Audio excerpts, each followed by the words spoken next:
Hello, and welcome back to the Wars of the Three Kingdoms, the story of the brutal conflict between England, Scotland, and Ireland in the middle of the 17th century. I'll be picking up from where I left off last episode, but first I'll give a quick recap. King Charles I has suffered a humiliating defeat at the hands of the Scottish Covenanters. This defeat was costly in more ways than one for Charles. There had been the obvious losses of men and money, but more importantly, the king's prestige had been shattered in the eyes of his subjects, and most importantly, Parliament. The victory of the Covenanters had far-reaching implications for the future of England, Ireland, and Scotland. The Irish in particular felt that it might be possible to replicate the feat achieved by the Scots and secure their own right to practice Catholicism without being discriminated against. The planned rebellion in Ireland was a confusing one, for more reasons than one. One of the most confusing things about the rebellion is that it was ostensibly declared to protect the rights of Charles I.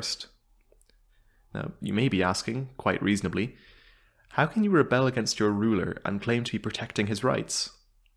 This paradox is down to a common practice by political agitators of the time, in that they would not rebel against their king, but rather against the king's evil or corrupt ministers, who were leading their God-given monarch astray. You might say that this seems like a bit of a stretch, and you would be right, but it was simply the attitude at the time. A truly Catholic person could not rebel against their monarch, whose right to rule came directly from God. Another confusing thing about the affair is that Charles was, to all appearances, Protestant. Why would Catholic rebels view him with favour? Surely they, as Catholics, ought to oust him from his throne and replace him with a king more sympathetic to the Pope.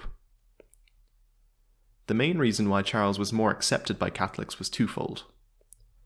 The first was that he had agreed to the Graces reforms that I covered in the last episode, and the second was that he'd married a Roman Catholic French princess named Henrietta Maria.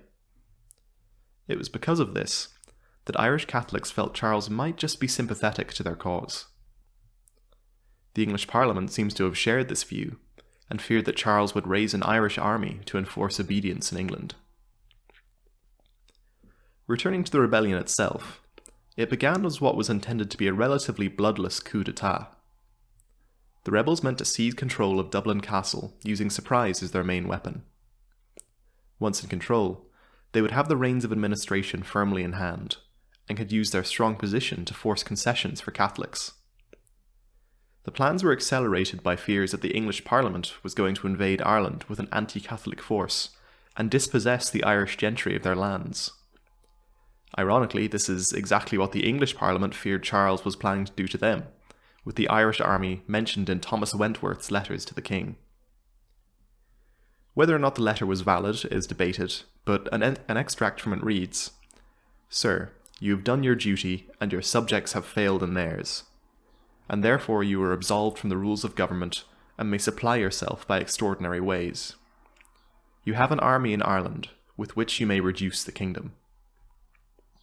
It was due to the reveal of this letter to Parliament that Wentworth ended up dead by majority vote. The ringleaders of the Irish Rebellion of 1641 were mostly rich landowners, who stood to lose a great deal if Parliament really did sail across the Channel and beat them into submission. Most of them were from Ulster and were of Gaelic Irish stock. The seizing of Dublin Castle was delegated to Hugh MacMahon and Conor Maguire. Meanwhile, their comrades Phelim O'Neill and Rory O'Moore were to march on Derry and seize important towns in the north. Both actions were to begin simultaneously on the 23rd of October 1641. When the appointed day came, MacMahon and Maguire were immediately foiled, as Dublin Castle had been informed of the plot by an agent named Owen O'Connolly. The two men were both seized by the English authorities and taken prisoner. O'Neill and O'Moore saw better success than their unfortunate compatriots. The two men managed to take several important forts in the north. After a day's work taking forts by surprise throughout the northern regions, O'Neill went to Dungannon, the historic seat of the O'Neill dynasty. Here he issued a proclamation, which has since become known as the Proclamation of Dungannon. An excerpt from the proclamation reads, "This proclamation is to inform all in this country that the present meeting and assembly of the Irish is in no way intended against the king, or to hurt any of his subjects, either of the English or the Scottish nations, but only for the defence and liberty of ourselves and of the natives of the Irish nation. We order all people at once to return to their homes under pain of death, and promise that any hurt done to any person or persons shall be at once repaired. Several days later, at the town of Newry on the 4th of November, O'Neill revealed his trump card. He produced a charter, supposedly from Charles I of England, authorising him to lead the Catholics of Ireland in defence of the kingdom against the king's Protestant opponents in Parliament. This charter was almost certainly a forgery, designed to justify the position of the rebels and attract further support to the cause. In this it succeeded, as many of the undecided gentry of the island resolved to support the uprising following the reveal of the charter. This was good news for the rebels, but soon the rebellion they'd instigated would spiral hopelessly out of their control, and the mild-mannered sentiments extolled by O'Neill in his proclamation would be forgotten. The English authorities in Dublin described the burgeoning rebellion as a most disloyal and detestable conspiracy intended by some evil-affected Irish papists. They also alleged that the purpose of the uprising was the massacre of Protestant civilians and the destruction of property. Given the anarchy that had begun to erupt in Ireland, this later opinion can perhaps be understood. The response from Dublin was to send two commanders named Charles Coote and William Lager into Wicklow and Cork. The historian Padraig Lenihan said that these expeditions were characterised by excessive and indiscriminate brutality against the local Catholic population. The actions of Lager and Coote caused something akin to a peasant uprising in Munster, which joined forces with the existing rebels. Meanwhile in Ulster, where the fire of rebellion was burning hottest, all law and order was breaking down. Across the province, Protestant families were being lynched by their Catholic neighbours and having their homes burned to the ground. The leaders of the uprising desperately tried to contain the bloodlust of the downtrodden locals, but to no avail.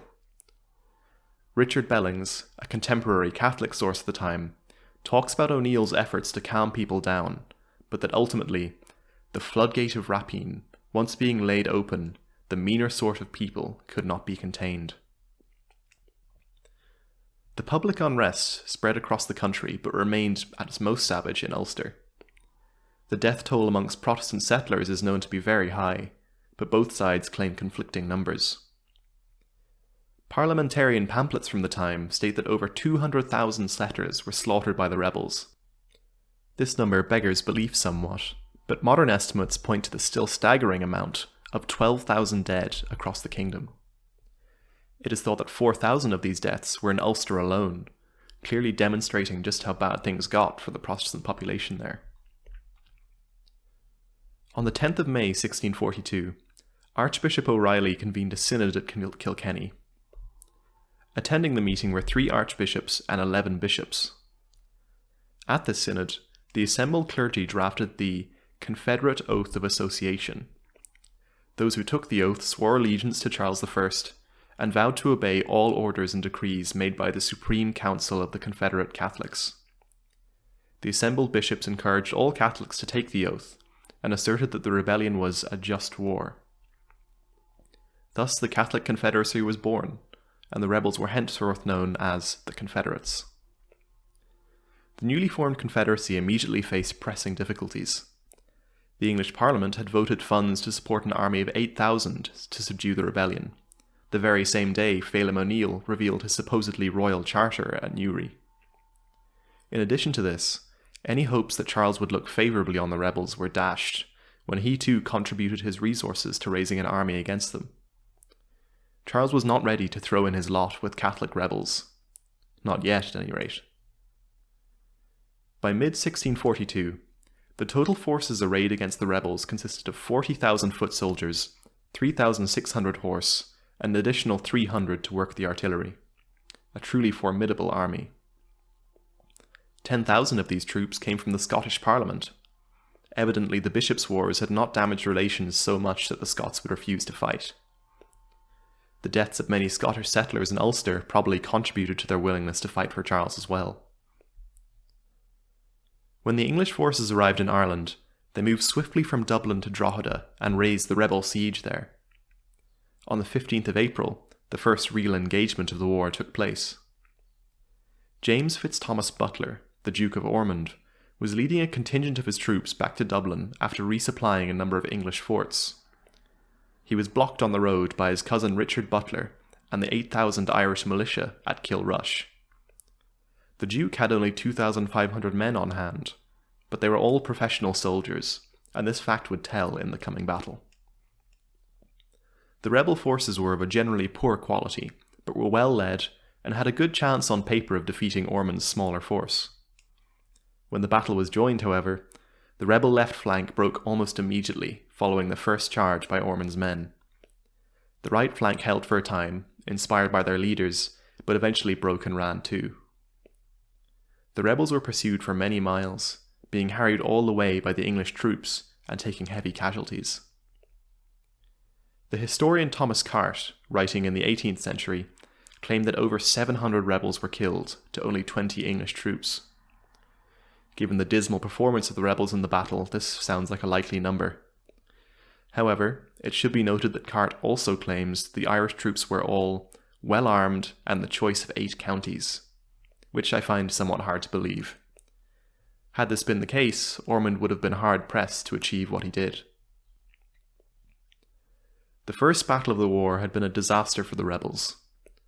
A total collapse was prevented by the sudden outbreak of the English Civil War in October 1642. The old fears that Charles would use the army against Parliament returned with a vengeance. The 40,000 men in Ireland could easily turn around and invade England should Charles order it. In addition to this, Charles had tried, and failed, to have several members of the House of Lords arrested. Following this, Charles had left London and travelled north out of fears for his family's safety. Soon after, various regions began to declare their sympathies to be either with Parliament or with the King. The outbreak of the Civil War was a godsend for the rebels in Ireland. Suddenly, they were no longer the main focus of the English army. By late 1642, most of the huge army that had travelled to Ireland to subdue the rebels had been withdrawn to fight in the Civil War. With the unwelcome attentions of the English army diverted, the Catholic Confederacy was able to consolidate its gains and take a much-needed break.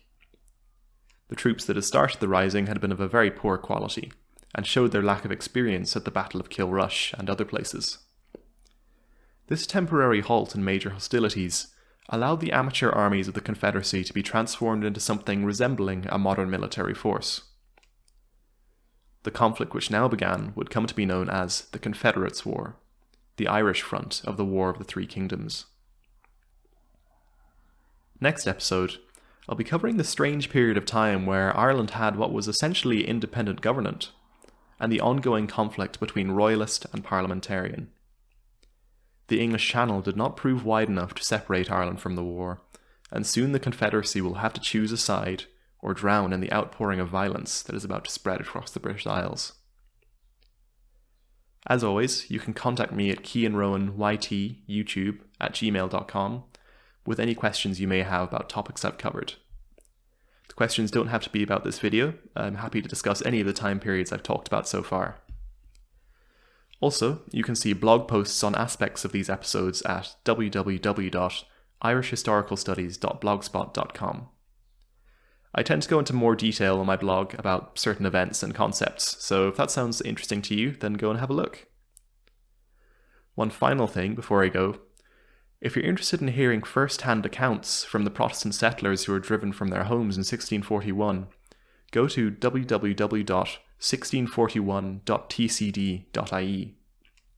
The Trinity Depositions are a huge collection of testimonials from Protestants who managed to reach the relative safety of Dublin during the anarchy that accompanied the initial 1641 rising. You can make a free account and search by area to see what sort of brutal things happened in the town you live in. If you live in Ireland, of course. It's the sort of stuff that really makes you appreciate living in the 21st century. That's all from me for now. Thank you for listening.